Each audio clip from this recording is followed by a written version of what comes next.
Happy Friday, Wildcats. It is almost 11 a.m., almost noon when you're seeing this, and I am already crying in the club. Guys, if you've seen this week's episode of High School Musical, the musical, there's a lot of emotions we're gonna need to work to, and we're gonna need one another to work through. Also, I would just like to address, I am wearing a shirt. There's a lot to get into in this episode, and a lot of things that I feel like I need to give a really unfiltered take on, just because so much happened in this episode. As always, we start with our Wildcat of the Week.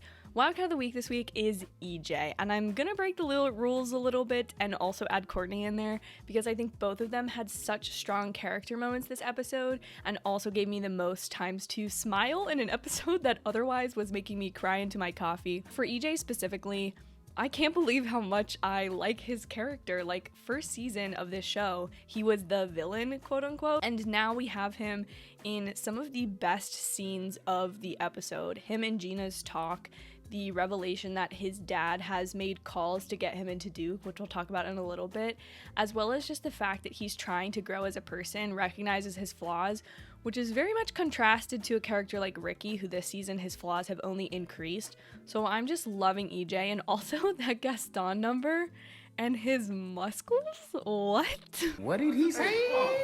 Matt Cornett, we see you, okay? We see you. Pop off king. Then Courtney. Courtney has one of the more solid through lines, and they really make her story feel like it should take place over that entire day that this episode follows. So obviously she's dealing with the fallout of Howie being the beast over at North High, and honestly I think he gives kind of the best explanation that he could have given to her of wanting to get to know one another and be real with one another, as opposed to just being worried that they were trying to be for their rival schools and not for each other. Courtney's just ability to keep him accountable, her conversation with her mom, I love the fact that she's like in that conversation potentially willing to forgive him, but like she's gonna make him work for it. Absolutely loved that. And also in the very beginning when Ricky and Nene are talking and it starts to get awkward and she's like, Carlos, is that you? Like, that is so something I would do in real life. So now we'll go to my bop to the top moments for the episode. And the first thing I want to address is that even though last week I was like defending like, no,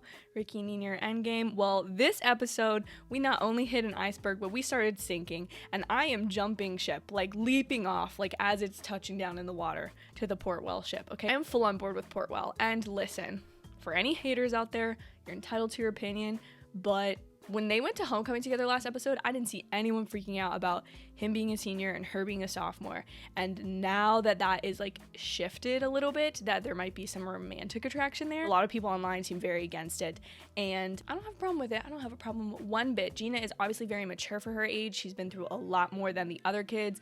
And I think her and EJ really have a connection that we haven't really seen her have yet. So I'm super excited. I'm bummed they're gonna be apart next episode, but maybe we'll get some cute like FaceTime, Zoom, Skype moments or something like that. I have the Ashlyn and Big Red, Ashlyn specifically putting on the tie-dyed slices shirt. That was such a meaningful moment because I think this kind of pairs with my next bop to the top, which is the way this episode handled how to make life decisions. It's super hard to try to figure out like what you want to do like with your life and how to go forward with it after high school, and it is always pushed on you that you need to go to college, you need to have big dreams, you need to do all these things, but some people's dreams are on what other people would consider a smaller scale. Specifically Big Red, he wants to run the pizza shop that's been in his family, and I think that's a nice parallel contrasted with EJ is about to change his family's legacy or the way he goes about his life depending on his family's legacy, whereas Big Red is accepting that and really passionate about it. The legacy itself or the family influence is not bad in and of itself, it's just the way that the character specifically wants to deal with it, or the individual person in high school wants to decide to go into the family business or go off and pursue another dream, go to college, not go to college. I thought that was a really interesting thing to address.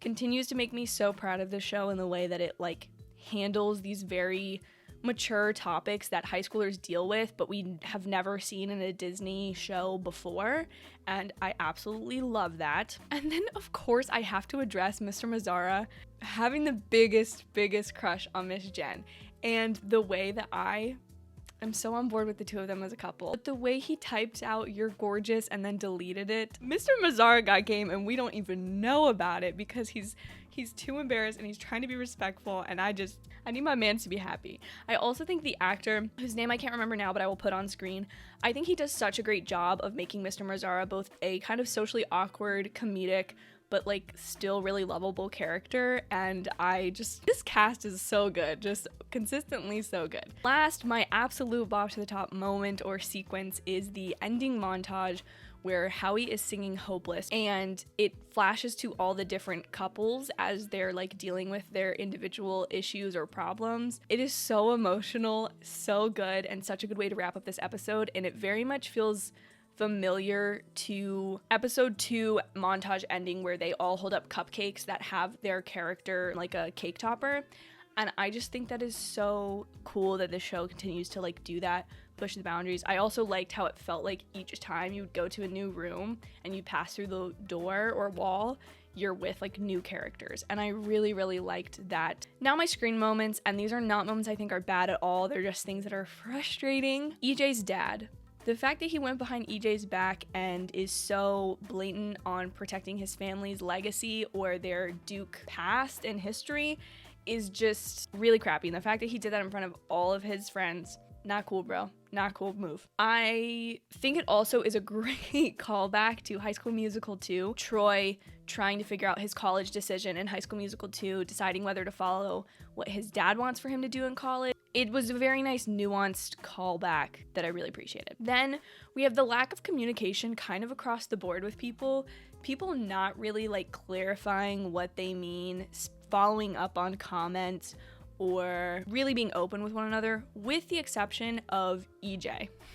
Because EJ goes to Gina and he and her have a great conversation, and then he is the only one to go fix his other outstanding problem, which is with his father and talking about Duke. He's confronting those problems, bringing things up in communication, and I think that's super important. I get it, it's hard, especially in all of these different romantic relationships, and sometimes less is more with communication, like Ashlyn putting on the Slices shirt, going and hanging out with Big Red, or Big Red and Ricky, like supporting one another. But I think the lack of communication, although it is written brilliantly because that is how real life is, it is like super sad because I feel like a lot of the problems that are existing in the show now, specifically amongst Ricky and Nene, if they could just properly articulate the things they mean, they would be better off. Last scream moment, since I have no actual bads for this episode, is Ricky and Nene. Now, I last week was like, they're endgame, they're not gonna break up, blah, blah, blah, don't worry, guys.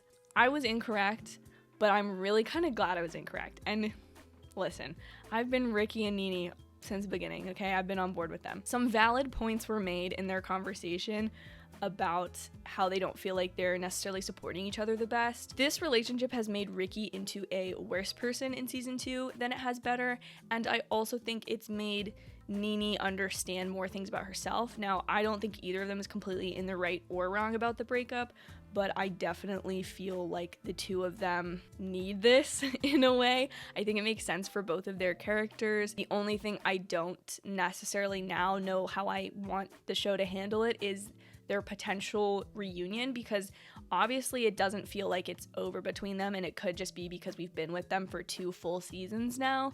But I feel like there's probably going to be them getting back together again. They seem very much like a Ross and Rachel type of the passion burns bright and they really love each other, but like there's not always the proper communication there. For the time being, I'm gonna hop off the ship because I think they're two of my least favorite characters this season. They've had their moments, obviously, and I love them overall, but this season there's so many other people to focus on that I'm just kind of like, I think they need to be put on the shelf for a while other things are dealt with within the show. So I think that was a really smart move, although I did start crying into my coffee this morning about it, so thank you, Tim Federle, for that. That is my review because I have no other complaints. I give this episode all of the Wildcat ratings, top 5 out of 5, 10 out of 10. I think this was such a well-written episode for all of the important and difficult things it tackled. I'm really excited to get to talk to you on Sunday about this one because I think we need to like have some community support with this one. So definitely comment down below what got you this episode, what made you happy, if anything, because it was emotional.